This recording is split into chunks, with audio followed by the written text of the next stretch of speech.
బయటికెళితే కాలుష్యమని భయపడతాం.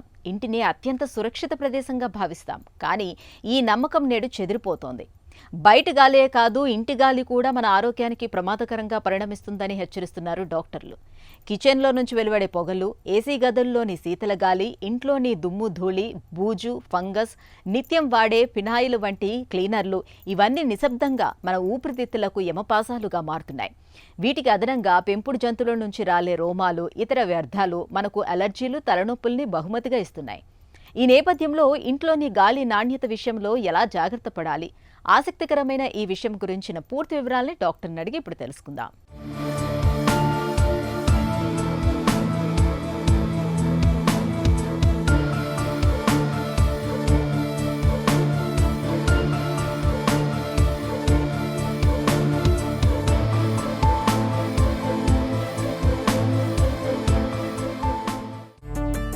ఇంటి లోపలి గాలి సురక్షితం కాదని, ఊపిరితిత్తులకు నష్టం చేస్తుందనే వాదన నిజమేనా?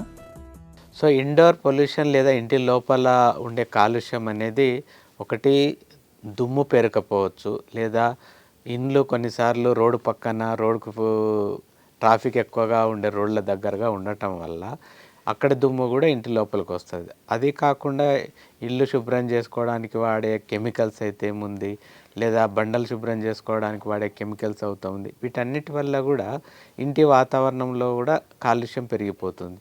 దీనివల్ల కూడా కొన్ని రకాల జబ్బులు వస్తాయి. ముఖ్యంగా అక్యూట్గా అంటే ఎక్స్పోజ్ అయిన కొన్ని గంటలనే వాళ్ళకు కొంచెం ముక్కు ఇరిటేషన్ రావడం, గొంతు ఇరిటేషన్ రావడం, ఛాతంతా బరువుగా ఉన్నట్లు ఉండటం, ఇటువంటి కొన్ని జబ్బులు వస్తాయి.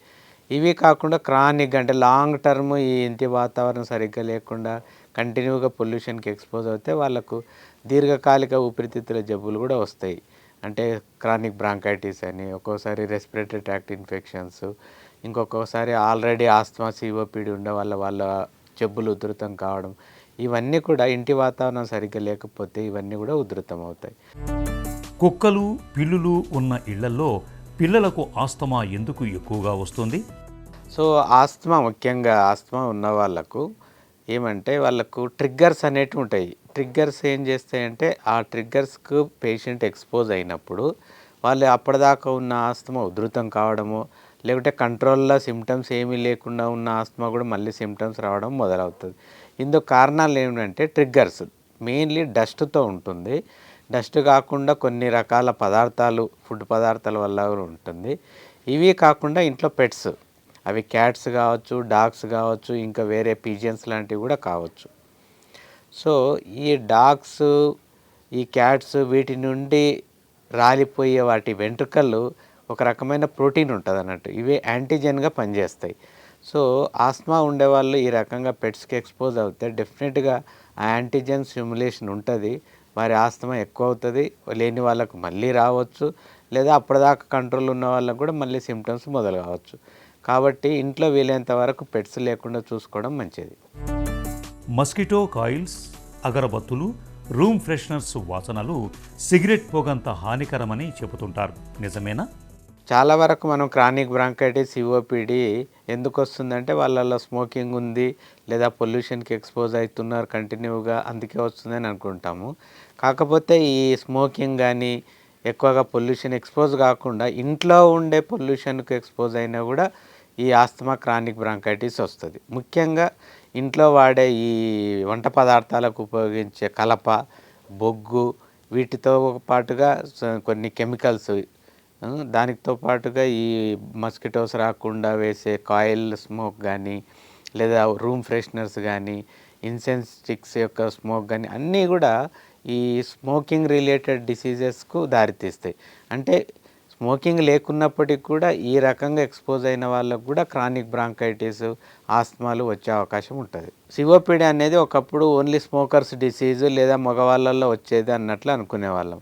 కానీ సిఓపిడి అనేది ఏ రకమైన పొగ ఎక్స్పోజ్ అయినా కూడా వస్తుంది. అది ఇంట్లో ఉండే పొగ అయినా, లేదా ఈ మీరు ఇంతకుముందు అడిగినట్టుగా ఊదుబత్తీలు, మస్కిటో కాయిల్స్, వీటి పొగ వల్ల కూడా క్రానిక్ బ్రాంకైటిస్ వచ్చే అవకాశం ఉంటుంది. ముఖ్యంగా మహిళలకు ఆ వంటగది ఒకవేళ ఎగ్జాస్ట్ సరిగ్గా లేకపోయినా, వంట చేసినప్పుడు వెలువడే ఆ స్మోక్ అయినా, మరియు ఈ ఇన్సెన్స్ స్టిక్స్, ఈ మస్కిటో కాయిల్స్, స్మోక్ ఇవన్నీ కూడా ఇంట్లో ఉంటాయి కాబట్టి డెఫినెట్గా లేడీస్కు వాళ్ళు ఎక్కువగా ఎక్స్పోజ్ అవుతారు ఈ రకమైన స్మోక్ కాబట్టి వాళ్ళకు కూడా సిఓపిడి వచ్చే అవకాశాలు ఉంటాయి. ఎయిర్ ప్యూరిఫైయర్ నిజంగా గాలిని శుద్ధి చేస్తుందా? ఎయిర్ ప్యూరిఫైయర్లు పెట్టుకోమని మేము కూడా సజెస్ట్ చేస్తుంటాం. ముఖ్యంగా రూమ్ వాతావరణం లేదా పడుకునే గది వాతావరణం సరిగ్గా లేనప్పుడు ఎయిర్ ప్యూరిఫైయర్లు పెట్టుకోమని మేము కూడా సజెస్ట్ చేస్తాము. ఈ ఎయిర్ ప్యూరిఫైయర్లో కొన్ని స్టాండర్డ్ ఉంటాయి. ఆ స్టాండర్డ్ కంపెనీస్ తెలుసుకొని వాడటం మంచిది. ముఖ్యంగా ఎయిర్ ప్యూరిఫైయర్లో హెపా ఫిల్టర్స్ అని అంటారు.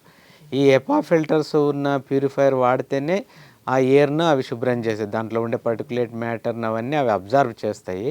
అవన్నీ వెళ్ళిపోవడంతో గాలి శుభ్రపరుస్తుంది. సో కరెక్ట్గా ప్యూరిఫైయర్లు మంచి కంపెనీవి, మంచిగా పనిచేసేటివి, హెపా ఫిల్టర్ ఉన్నాయి ప్యూరిఫైయర్లు తీసుకుంటే డెఫినెట్గా మనం పీల్చుకునే గాలి ముఖ్యంగా 4 గోడల మధ్యలో ఉన్నప్పుడు ఆ ఎయిర్ డెఫినెట్గా ప్యూరిఫై అవుతుంది. సో దానివల్ల మనకు కొంత లాభం అయితే ఉంటుందండి. ఇంట్లో తేమ కారణంగా పెరిగే ఫంగస్తో ఊపిరితిత్తుల్లో ఇన్ఫెక్షన్లు వస్తాయా? తేమ వాతావరణం ఉండే ఇండ్లు లేదా గోడలు పచ్చిగా ఉండటము, అక్కడక్కడ తడి లీక్ అవుతూ ఉండడం, ట్యాపులు లీక్ అవుతుండడము, సీలింగ్స్ లీక్ అవుతుండడం, వీటి వల్ల ఏమవుతుందంటే గోడలు అవన్నీ తేమగా మారుతాయి. ఎప్పుడైతే తేమ ఎక్కువ అవుతుందో ఫంగస్ కొద్దిగా ఉన్నది కూడా అది మల్టిప్లై అయిపోయి ఫంగస్ బాగా ఆ గోడల మీద ఆ ప్లేస్లలో అంటుకొని ఉంటుంది. సో ఆస్తమా, సిఓపిడి ఇటువంటివి ఉన్న వాళ్ళు తడి ఉన్న ప్రదేశాలకు ఎక్కడైతే ఫంగస్ అయితే ఉంటుందో, నాచు అని అంటాం కదా, ఇవి ఎక్స్పోజ్ అయినప్పుడు డెఫినెట్గా వాళ్ళ యొక్క లంగ్ డిసీజెస్ పెరుగుతాయి. అప్పటిదాకా ఉన్నవి పెరుగుతాయి. లేని వాళ్ళకు కూడా కొత్తగా ఫంగల్ న్యూమోనియా అని లేదా హైపర్ సెన్సిటివిటీ న్యూమోనైటిస్ అని ఇటువంటి రకాల ఊపిరితిత్తుల జబ్బులు కూడా వస్తాయి. సో తేమ ఉండకుండా చూసుకోవడం చాలా అవసరం. ఇంటిలోని గాలి శుభ్రంగా ఉండేందుకు ఎలాంటి జాగ్రత్తలు తీసుకోవాలి? ఇంట్లో గాలి పరిశుభ్రంగా ఉండాలంటే ముఖ్యంగా ఒకవేళ రోడ్ సైడ్ ఇండ్లు అట్లా ఉంటే బయటి దుమ్ము, ధూళి, కణాలు ఇంట్లోకి రాకుండా వీలైనంత వరకు విండోస్, డోర్స్ క్లోజ్ చేసి ఉంచాలి. ముఖ్యంగా పొల్యూషన్ ఎక్కువ ఉండే టైంలో. సో మార్నింగ్ కొద్ది టైంలో తెరుచుకోవచ్చు, మళ్ళీ ఈవినింగ్ కొద్ది టైంలో తెరుచుకోవచ్చు. కానీ ఎక్కువగా వీలైనంత వరకు తలుపులు మూసుకోవడం, కిటికీలు మూసుకోవడం లాంటివే చేయాలి. లేకపోతే పొల్యూషన్ బయట ఉన్నది లోపలికి వస్తుంది. ఇంకా ఇంట్లో వాతావరణంలో పొల్యూషన్ పెరగకూడదంటే ఎక్కువగా కెమికల్స్ యూజ్ చేయడము, ముఖ్యంగా బాత్రూమ్ క్లీనింగ్ అయితేనేముంది, ఇంట్లో ఫ్లోర్ క్లీనింగ్ అయితేనే వీటికి కెమికల్స్ యూజ్ చేస్తారు. వీటి వల్ల కూడా పొల్యూషన్ పెరుగుతుంది. కాబట్టి వీటి కూడా వీలైనంత వరకు మినిమంగా వాడేలా చూసుకోవాలి. సో దీంతోపాటు వ్యాక్యూమ్ క్లీనింగ్, వెట్ మాపింగ్ ఇవన్నీ కూడా మనం చేసుకోవాలి. ఇంట్లో ఆస్తమా బాధితులు ఉన్నప్పుడు కర్టెన్లు, కార్పెట్లు, దుప్పట్లు ఎలా శుభ్రం చేసుకోవాలి? సో ఆస్తమా పేషెంట్లు కానీ లేకుంటే ఫ్రీక్వెంట్గా లంగ్ డిసీజెస్ వస్తున్న వాళ్ళు కానీ, అంటే కాఫ్, కోల్డ్ ఇటువంటి ఉన్న వాళ్ళు ఈ ముఖ్యంగా కార్పెట్లను వెట్ మాపింగ్ చేసుకోవడం లేదా వ్యాక్యూమ్ క్లీనింగ్ చేసుకోవటము, ఈ పరుపులో దీనిలను వీలైనంత వరకు డ్రై వాటర్లో, హాట్ వాటర్లో క్లీన్ చేసుకోవడం, వాటిని సన్లైట్లో పెట్టడం, వీటి వల్ల ఏమంటే వాటి మీద ఉండే ఈ డస్ట్ మైట్స్ ఇవన్నీ కూడా క్లీన్ అయిపోతాయి.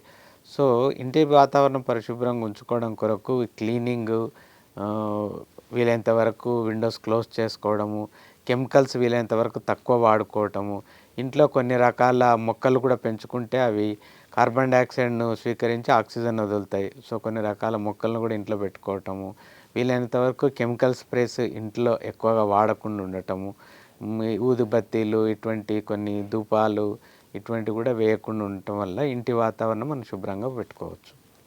తరచూ అలర్జీలు, శ్వాస సంబంధ సమస్యలు వేధిస్తున్నప్పుడు ఇంట్లో గాలి నాణ్యత ఎలా ఉందో ఒకసారి పరిశీలించుకోవాలి. ఇంట్లో దుమ్ము, ధూళి లేకుండా ఎల్లప్పుడూ పరిశుభ్రంగా ఉంచుకోవాలి. పరిశుభ్రమైన గాలి, గది నిండా సరైన వెలుతురు, మంచి వెంటిలేషన్ మన ఆరోగ్యానికి ఉపకరించే తారక మంత్రాలివే.